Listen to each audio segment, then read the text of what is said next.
Intelligent talk, sure to raise the IQ. Welcome back to our Picking Up the Pieces segment. This is Inside the News. My name's Guy Wehman. We've got Frank Vernuccio up in New York and Ben Brunson. He's in the center of Florida.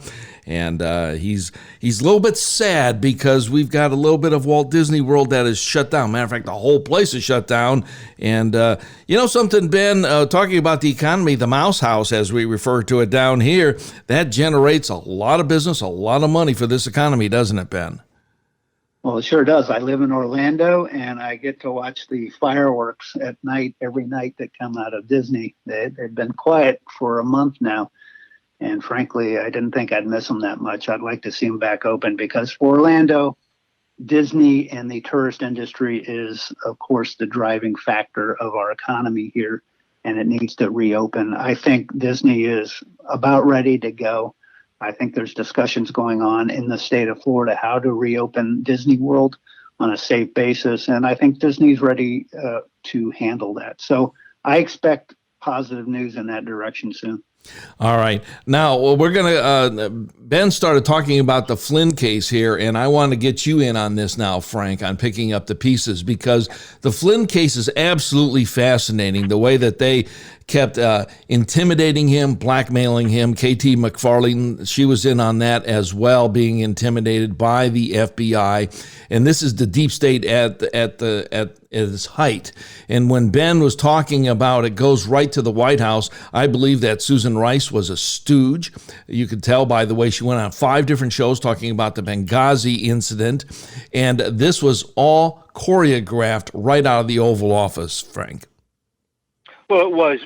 An elected official I once worked for said, if your name is not on the door, then you shouldn't be making policy. And the fact is, Barack Obama, the policy regarding so much of what went on in spying on the Trump campaign occurred under Barack Obama. The question is, do we as a nation have the guts to go after the top guy in all of this? When we look at what was done to General Flynn, the fact of the matter is there was never any evidence. There was never any underlying case against Flynn. And the FBI, in an attempt to entrap him, came up with questions that they knew he really couldn't have the answer to, simply a way of entrapping him. But you have to ask, where did this policy come from? Who were the bureaucrats involved? Let's go after them.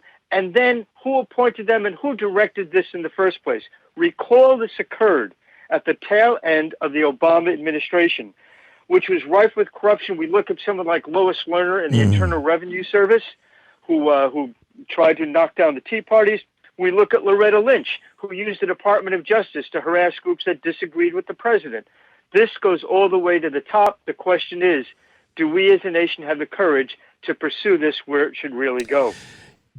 Frank makes an excellent point, Ben. Does the nation have the stomach to go the distance and to prosecute where it needs to go? Because you know there's going to be half of the nation that's going to be disenfranchised, and they're not going to be happy with that at all because they're saying, well, you're just picking on our guy because you didn't like it. But the Democrats and the media have such an intense hate for this president that they can't even see clearly enough to even defend what's going on with the pandemic to get America out of trouble.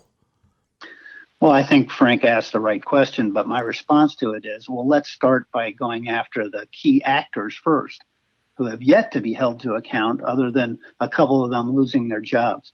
But when you look at Brennan and Comey, McCabe, Strzok and Page and others that were instrumental in this coup attempt, they were the agents of the coup attempt. They were the frontline soldiers and trying to bring down the duly elected president illegally. Let's hold them to account first, at least as a start. If we can't even do that, I hold no prospect of going after Obama and the White House. So we have to hold them to account. The charges have to be brought, and there has to be a fair court hearing and trial proceedings to understand exactly what went on there. And that's the first start. And then you can follow the trail a little deeper into the White House if it goes there. I think it will. I think we all agree that it will, if the will is there to follow it. But I haven't seen the will to even start. Durham is upping his team. He has added personnel to his team, so that points in the direction of charges being brought, indictments being filed against some of the key players, but we haven't seen it yet. And it's been an awful long time of gathering evidence at this point. That was Ben Brunson, the author of the Falstaff Enigma, Esther Sling. You can find Ben at benbrunson.com, amazon.com.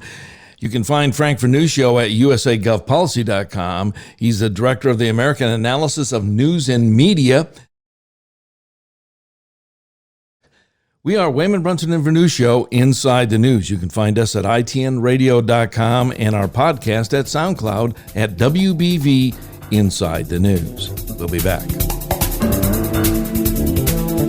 You're listening to Wehman, Brunson, and Vernuccio Inside the News.